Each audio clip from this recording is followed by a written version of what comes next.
to SA Sports Show. Barry, it's been a great show. Man, fantastic, mate. But fantastic. I'm going to make it a bit more difficult for you now to enjoy it because we're going to be talking umpiring. I love umpires. Love them all. Love them all. Oh, and our guest is Shane Harris, the SANFL umpiring coach. Welcome, Shane. No worries. Thanks, Greg and Barry. Great to be here. How you going, mate? Always good to talk umpiring, isn't it? Yeah. Real positive. But it's been a good year. Look, I've probably been to 5 or 6 SANFL games this year, and I'd have to say that the umpiring's been excellent. I think that too. Absolutely excellent. And they've been letting it go a bit more. The AFL can get a bit frustrating, where the SANFL umpires has just been letting it go, which is great. Yeah, no, I agree totally. And considering we lost nearly 620 games worth of a couple of senior guys retired. Tom Bryce was lucky enough to get a contract, moved to Melbourne. So there's 3 top-line umpires that we lost, and we've had to blood some young kids. And I agree with you; they've done really, really well. And to have 6 or 7 out there under 20 games is a real credit to them. But they do let it go, mate. The little pedantic things that seem to be picked up by the AFL for some reason, the SANFL, they don't even blink. They don't even think about paying a free kick, Barry, you're dead right. It's one of our team rules. If they want to play footy, the players are hard at the footy, let them play. Don't interfere. Become a spectator and watch them. So, that's one of our team rules. If they don't want to play footy, then we need to get a bit piggy touch with them, get them back on track. But I saw on the weekend? I was at Port District's Tea Tree Gully, the Adelaide Footy League. Yep. Richard Williams, umpiring in the A grade. Yeah. Now, mate, he's got to be 95. I don't know, maybe not that old. But he has been around a long time, Makes me old, Barry. But he was a good umpire, and he's still doing it. He's still out. That's what I like. There was a guy, I think the other day too, Davey Elwood. I think he umpired something like 600 games. It's incredible. These guys, they just, you've got to give them credit. They become very passionate. Well, you've got to give them credit, mate, because life. Richard Williams could quite easily just sit back and look back at his career, which was a really good one as far as umpire goes, and just be happy. Here he is, he's out there copping it. Well, he's not 95, but we've actually, Ben, his son, broke in 2022 into league ranks, and he's umpired every game this year. Oh, so yes, he he's is. a bit of a chip off the old block as well. So very similar structure. Full credit to him, I reckon. Going back to the umpiring aspect, do you review a lot of the games yourself and with the umpires and actually go the other way? Perhaps what I think the AFL are doing is saying, you know what, you probably should have let that just keep going. No doubt. Greg, the feedback that the umpires get, they get a one-on-one with the coach every Monday night, and all the vision is cut, and we go through every play that umpire has. So, and it's really from a development point of view, we're about getting umpires to umpire really well at SANFL level, but also to get them to AFL level as well. Yeah. That's our main goal, and it's a really good system. We're pretty fortunate to have the backing of the league and providing us with the systems we've got. Yeah, great. Mate, run me through the process of a coach. Now, we know that Ports, for instance, have contacted the AFL for a please explain as to one umpire paying 15 free kicks to Geelong and none to Port Adelaide. What is the process there? If a coach rings you and says, mate, I'm a little bit disappointed on the weekend. Yep. There's a couple of things I just thought didn't go our way. Do you supply footage? Do you? What happens from there? Generally at SANFL level, we're pretty fortunate. The coach will just get on the blower, and we'll have the discussion. I really talk about, tell me where there's trends, the one-off and the cost you a goal. I'm not really interested. I'm interested in trends, and what they'll normally do then is they'll send maybe 3 or 4 free kicks.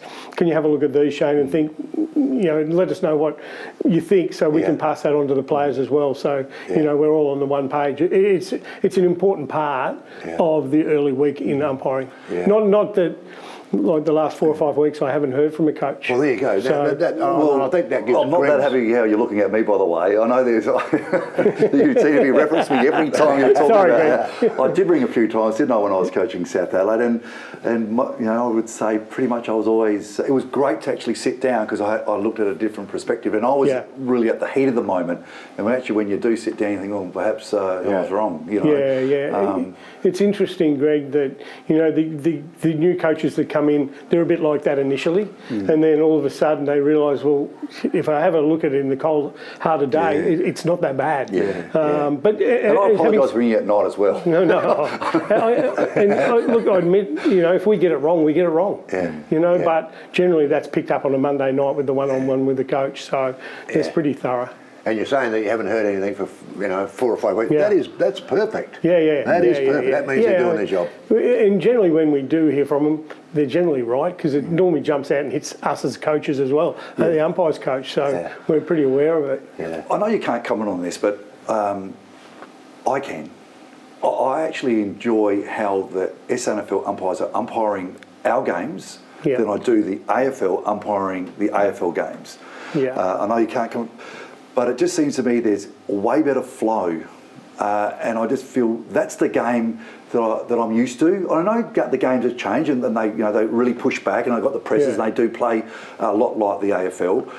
But the umpires kept it, to a degree, to the vision that I like to watch football. Yeah.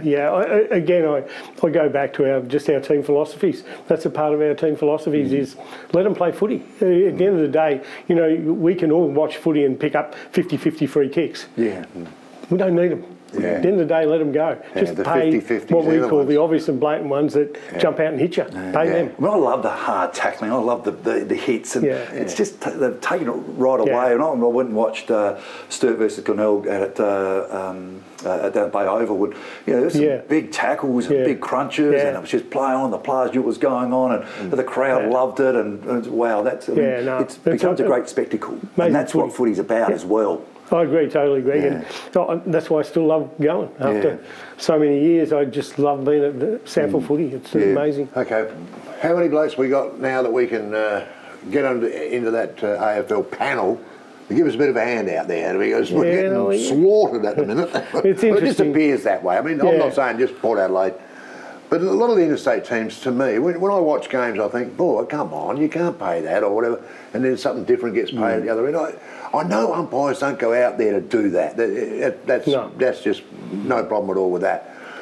But if you're a Victorian umpire and you're out there in the heat of the moment, psychologically, you're going to do that. The guy that paid 15 in a row, or 15 frees to Geelong and none to Port Adelaide, I wonder whether he actually knew he was doing that. I bet you he didn't. I bet you he didn't know that stat at the end of the game. No. So would they say to him afterwards, mate, what happened there? Or because really, maybe 15 of those were there. Correct. I mean, you don't know, do you? He would go through the same process of what we do with the SANFL umpire. He would sit down with his coach one-on-one, and those 15 free kicks would be analysed. Okay. And generally, the ones that they do get wrong, or you think are 50-50, they jump out and hit you. And from an umpire's coach's point of view, it's pretty simple when they do get it wrong. Then we go to the how and why. How do we fix it? Why? But to have 15 free kicks to one team is, I haven't heard of that one. No, it's an unusual one. What? How are the stocks? I mean, like you look at the A grade, absolutely fantastic, and I take my hat off to you because I think the game's in the best shape that I've seen the SANFL. How's all the stocks from down up?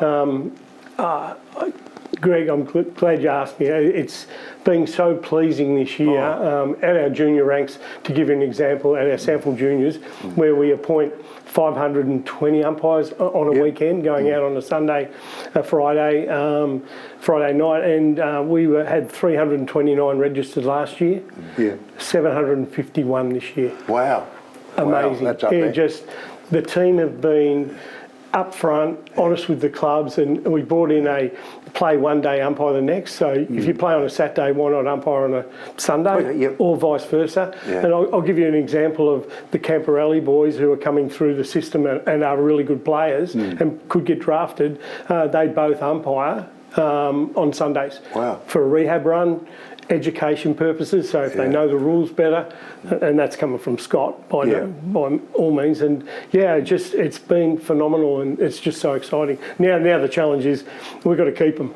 Over 700, that's fantastic. Keep them and add. Wow. You're going to keep them, mate, because I think nowadays with the players now getting penalised pretty heavily for abusing the umpire and all that doesn't happen very much anymore. No. So that's going to keep them, because I know a lot of guys that I knew that umpired local footy and whatever, just gave it away because they just could not cop the flack that they're copping every week. Yeah. That's abated now. There's not a lot of that goes on. So I think you're going to keep. I hope that does keep a lot of umpires. And the other positive, guys, is they can pick up some really good money. At the end of the day, if you umpire three or four games on a weekend, you can walk away with $180, $200. And you're in a good team environment. You've got over 700. Amazing. People don't realise that. They don't realise. You only think there's 2 or 3. There's 700. Yeah. That's a great social part of your life. You know, we have training sessions. We have pizza nights. We have quiz nights. It's a really good industry to get into. There, Ando. I might go out and umpire. Oh, you stay. Please, you stay away. Please. Shane, thanks very much for coming. I really appreciate it. No, I love it, guys. And congratulations. Yeah, mate. No It's worries. great hands. Thanks, guys. We'll be back after the break.